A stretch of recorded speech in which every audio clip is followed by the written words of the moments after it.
कुछ सालों बाद नाइका, पेटीएम, जोमैटो के घाटे वाले आईपीओ जहां शेयर होल्डर्स की वेल्थ इरोजन हुई, नुकसान हुआ, फिर से एक नुकसान करने वाली कंपनी का आईपीओ आ रहा है। जी हाँ, स्विगी का आईपीओ आ रहा है। और आज मैं केस स्टडी लाया हूं कि अब क्या होने वाला है और स्विगी का क्या है आईपीओ, फायदा है लगाने में, नहीं है, और ये कंपनी अब क्या करने वाली है।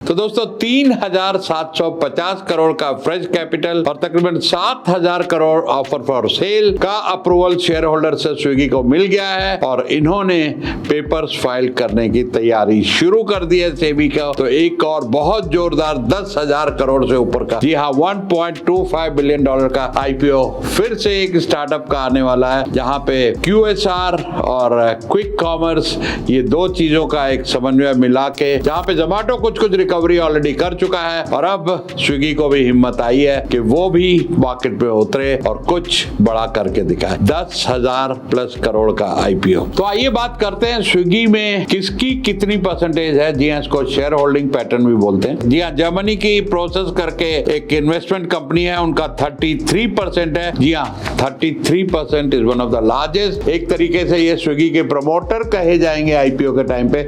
इनका सबसे बड़ा स्टेक है। उसके अलावा SoftBank, Tencent, SL, elevation capital, mutual, northwest venture partners, DST global, Qatar investment authority, Coatue alpha wave global, Invesco hill house capital group and GIC, कुछ बड़े बड़े इन्वेस्टर्स का इस कंपनी में शेयर होल्डिंग है। तो अब सवाल ये आता है कि इतने बड़े बड़े इन्वेस्टर्स और इनका इतना बड़ा बड़ा परसेंटेज है, तो भाई फाउंडर कहां गए, उनका कितना स्टेक है। तो आइए देखते हैं फाउंडर्स का कितना स्टेक रह गया। तो जी हाँ, इनके फाउंडर हैं श्री हर्षा मेजेटी, नंदन रेड्डी एंड राहुल जयमनी। श्री हर्षा मेजेटी के सिर्फ और सिर्फ 4.2%, जी हाँ, 4% स्टेक रह गया कंपनी में।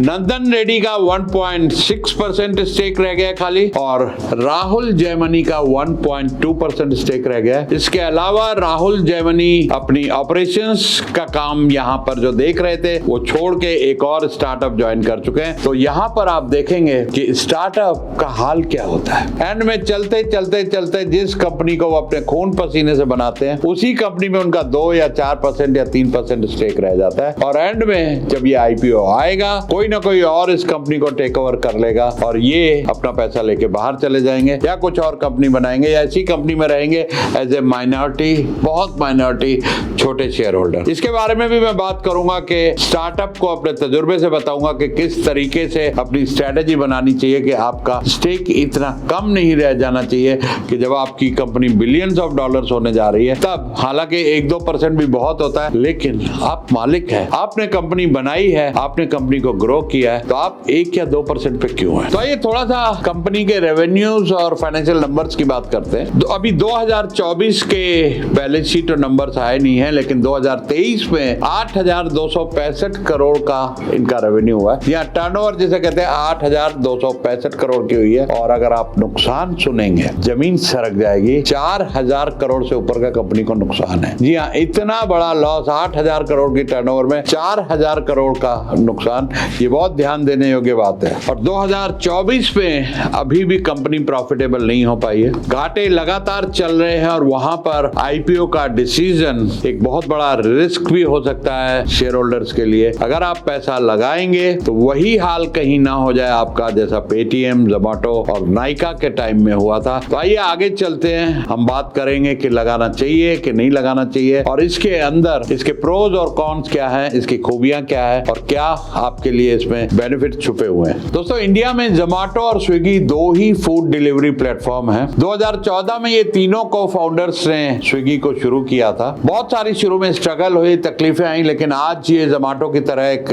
ये तो मानना ही पड़ेगा कि एस्टैब्लिश प्लेटफॉर्म है फूड डिलीवरी। अगर जोमैटो नंबर 1 है है या स्विगी नंबर 1 है। कई शहरों में स्विगी नंबर 1 है, कई जगह जोमेटो नंबर 1 है। दोनों ही बड़े ही स्टेब्लिश प्लेयर हैं। तो आइए तीनों को फाउंडर्स की बात करते हैं, इनकी स्ट्रेंथ क्या है। श्री हर्षा मेजेटी जो सीईओ हैं, ये बहुत टेक्निकल एक्सपर्टीज है और इनका बिजनेस एक्यूमेंट बहुत स्ट्रांग है। स्ट्रेटेजी के ये मास्टर है। दूसरी तरफ नंदन रेड्डी जो हैं, उनमें ऑपरेशन कैपेबिलिटीज बहुत अच्छी है, वो ऑपरेशंस को बहुत अच्छा संभालते हैं। और जो तीसरे को फाउंडर थे राहुल जयमनी, जो अब छोड़ चुके हैं, वो कंप्यूटर्स के मामले में, टेक्नोलॉजी के मामले में काफी अच्छी उनकी स्ट्रेंथ थी और उन्होंने कंपनी को उस मामले में बहुत कुछ सपोर्ट दिया, बहुत कुछ आगे बढ़ाया। तो देखिए बहुत लेबर ओरिएंटेड बिजनेस है। जब इन्होंने शुरू किया था, ऑपरेशंस को स्मूथ करना, लॉजिस्टिक को संभालना, इतने सारे रनर्स को संभालना कोई आसान काम नहीं था। तो वहां पर स्विगी ने हर तरह से देखा जाए तो बहुत अच्छी तरह से बिजनेस को एस्टैब्लिश किया, बिजनेस को ऑर्गेनाइज किया, साथ ही साथ टेक्नोलॉजी को भी पकड़े रखा। तो जो शुरू के भी चैलेंज थे, नई नई मार्केट थी फूड डिलीवरी की, लोगों को समझ नहीं थे। और मुझे याद है कि 2012-13 में हम लोग को अभी भी रेस्टोरेंट से मंगाने की आदत पड़ी हुई थी। जिस रेस्टोरेंट को हम जानते थे उसी से ही मंगाते थे। फिर ये प्लेटफॉर्म आए, जोमेटो स्पेशली आया। जोमेटो ने तो पहले मेन्यू डाले तो हमें कम से कम ये जो 100 मेन्यू घर में रख के चलते थे, दराज खोलते थे, मेन्यू भरा होता था, उसमें ढूंढते थे किसका खाना आज मंगाना है। वो सब कुछ डिजिटलाइज हो गया और उसके बाद रिव्यू सिस्टम बहुत अच्छा आ गया कि हम रेस्टोरेंट के रिव्यू पढ़ के कि कौन सा नया खुला है, किसके रिव्यूज अच्छे हैं, किसका कौन सा डिश अच्छा है, किसकी क्वालिटी अच्छी है, किसकी पैकेजिंग अच्छी है, किसके पोर्शंस अच्छे हैं और किसके डिस्काउंट्स अच्छे हैं। तो ये थोड़ा सा इनकी फंड रेजिंग जर्नी बता दूं कि एक स्टार्टअप किस किस स्टेजेस पे कैसे कैसे और कितना कितना फंड रेज करता है, और उसी की वजह से इनकी जो शेयर होल्डिंग और स्टेक कंपनी में कम होती चली जाती है। और बहुत सारे स्टार्टअप का आज ये हाल है, बहुत सारे लोगों को मैं जानता हूँ, मेंटर भी करता हूँ कि 2 या 3% स्टेक रह जाता है और कई बार इन्वेस्टर्स इनको इनकी कंपनी से निकाल भी देते हैं। बहुत बड़ा एग्जांपल है, स्टीव जॉब को इन्वेस्टर्स ने एप्पल से निकाल दिया था। तो बहुत से आज भी एग्जांपल रोज ही ऐसे होते हैं, लेकिन जरूरी नहीं है कि हर कोई निकाला जाता है, कुछ तो कुछ वजहें होंगी। लेकिन स्टेक कम होना आपका एक हमेशा रिस्क बना ही हुआ है कि आपके इन्वेस्टर्स आपको डोमिनेट करते हैं। तो पहली जी स्विगी ने जो फंडिंग रेज की वो $2 मिलियन 2014 में करी। एसएल पार्टनर्स और साइप पार्टनर से 2 मिलियन होता है तकरीबन, उस जमाने का होगा 14-15 करोड़ रुपए रेज किया। 2015 में सीरीज ए में तकरीबन 100 करोड़ के आसपास इन्होंने 2 इन्वेस्टर्स से, एसएल पार्टनर और नॉर्वेज पार्टनर्स से रेज किए। फिर 2016-17 में आ गया सीरीज बी की फंडिंग। सीरीज बी में तकरीबन $35 मिलियन रेज किए। तो 35 मिलियन होता है तकरीबन 2400-2500 करोड़ के आसपास इन्होंने रेज किए। और यही नहीं, उसके बाद आया सीरीज सी। सीरीज सी हुआ 2017-18 में, जहां पर इन्होंने $80 मिलियन, या $80 मिलियन होते हैं, 640 करोड़ के आसपास रेज किए। और 2018-19 में सीरीज डी तक पहुंच गई है और $1 बिलियन, जी हाँ, 8000 करोड़ रुपए से ऊपर इन्होंने रेज किए। तो ये सारे राउंड लगा के हजारों करोड़ की फंडिंग लेके आप देख रहे हैं जो स्विगी आज स्विगी है, कितने राउंड ऑफ फंडिंग जो 16 करोड़ रुपए से लेके शुरू हुआ और 10,000 करोड़ के आसपास की फंडिंग, और अब 10,000 करोड़ का आईपीओ आ रहा है। तो अब स्विगी ने स्केल अप कैसे किया। एक छोटा सा स्टार्टअप शुरू होता है बैंगलोर से और किस तरह से 500 से ज्यादा शहरों में ये स्केल अप करके, प्रोडक्ट इनोवेशन करके, टेक्नोलॉजी लगा के, और भी क्या क्या इन्होंने किया, मैं आपको स्टेप बाय स्टेप बताता हूँ। पहला इन्होंने किया कोई 500 से ज्यादा शहरों में अक्रॉस इंडिया इन्होंने एक्सपेंशन किया, प्रोडक्ट इनोवेशन किया, कंटिन्यूअसली अपने प्लेटफॉर्म को बढ़िया से बढ़िया करते गए, टेक्नोलॉजी में पैसा लगाते गए। थोड़ा सा डाइवर्सिफिकेशन किया इन्होंने, जिसमें क्लाउड किचन, जिसको स्विगी एक्सेस बोलते हैं, grocery delivery, hyper local delivery services, और भी बहुत सारे प्लेटफॉर्म शुरू किए। यही नहीं, ज्योग्राफिकल एक्सपेंशन के अलावा डाइवर्सिफिकेशन, जैसे ग्रोसरी में स्विगी जीनी और बहुत सारे ऐसी इन्होंने सर्विसेज शुरू की, जहां पर ये धीरे धीरे करके लोगों के घरों में, लोगों के दिलों में, लोगों के दिमाग पे और मार्केट पे कब्जा करते चले गए। तो जहां पर इनका जो टर्नओवर है पिछले साल 8,000 करोड़ था, तकरीबन शून्य में आया है। 2024 में जो इनका टर्नओवर आया वो 10,000 करोड़ के आसपास आया। लेकिन अभी भी ये प्रॉफिटेबिलिटी का चैलेंज सॉल्व नहीं कर पा रहे, आज भी कंपनी हैवी लॉसेस में है। इतनी सी प्रोग्रेस जरूर हुई है, 4,000 करोड़ रुपए के लॉस से घट के कोई 1,700 करोड़ रुपए घाटे पे ही आ गए। तो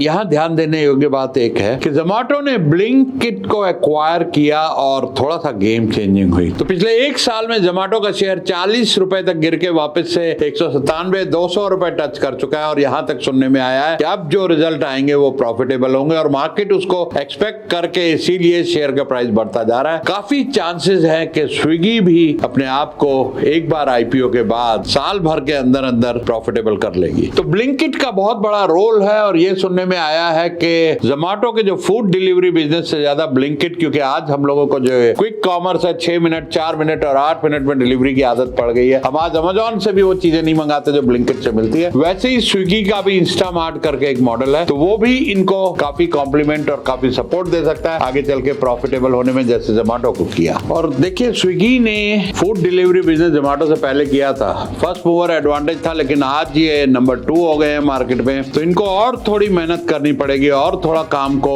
ध्यान देना पड़ेगा। एक अच्छा टाई अप इनका हुआ IRTC के साथ, जहां पर वो ट्रेन पैसेंजर्स को मील पहुंचाएंगे प्री बुक। तो बहुत सारी चीजें ये लोग भी कर रहे हैं। दोस्तों पैसे में बड़ी ताकत होती है कि $1 बिलियन का IPO आएगा और उसमें बहुत सारे जो इन्वेस्टर्स हैं वो पैसा नहीं लगाएंगे, लेकिन बहुत सारे इंस्टीट्यूशन लगाएंगे। ये मैं आपको पहले बता दे रहा हूँ, बड़े बड़े दुनिया के इंस्टीट्यूशन पैसा लगाएंगे। कुछ पुराने बड़े इन्वेस्टर्स बाहर निकलेंगे, नए आएंगे। 1 साल बाद जब कंपनी प्रॉफिटेबल होगी, जी हाँ 6-8 महीने 1 साल लगी जाएंगे प्रॉफिटेबल होने में। ये हमने मामा अर्थ में भी देखा, ये हमने जोमेटो में भी देखा और शायद यहाँ पर भी मेरा अपना अनुमान है कि ऐसा कुछ रिपीट होने वाला है कि रिटेल इन्वेस्टर बहुत ज्यादा पार्टिसिपेशन शायद ना करे इस IPO में, लेकिन बड़े बड़े इंस्टीट्यूशन जहां पर एनालिस्ट हमसे और आपसे ज्यादा समझदार लोग बैठे, ज्यादा इंटेलिजेंट बैठे, वो लोग ज्यादा समझ पाते हैं इन बातों को, वो 100 और हजारों करोड़ रुपए लगाएंगे और 100 और हजारों करोड़ रुपए कमाएंगे 1 साल के अंदर अंदर। इसलिए रिटेल इन्वेस्टर चाहे तो थोड़ा दूर रह सकता है इस IPO से, एक बार जब इस पे डिप आएगा वहां पर खरीदना बनता है। तो जैसे जोमेटो में जिसने 40 रुपए पे खरीदा, मैंने खुद खरीदा था, आज 200 रुपए पे शेयर खरीदा। तो जब डिप आए तो तब उसे IPO में, मेरी पर्सनल ओपिनियन और सलाह ये है कि दूर रहिएगा। अभी पैसा लगाने की जरूरत नहीं है जब IPO आएगा। बड़े खिलाड़ियों को खेलने दीजिए, लेकिन एक बार डिप जरूर आएगा और जब डिप आएगा वहां पर आप खरीदिएगा तो आपको साल 1.5 साल में अच्छा फायदा हो सकता है।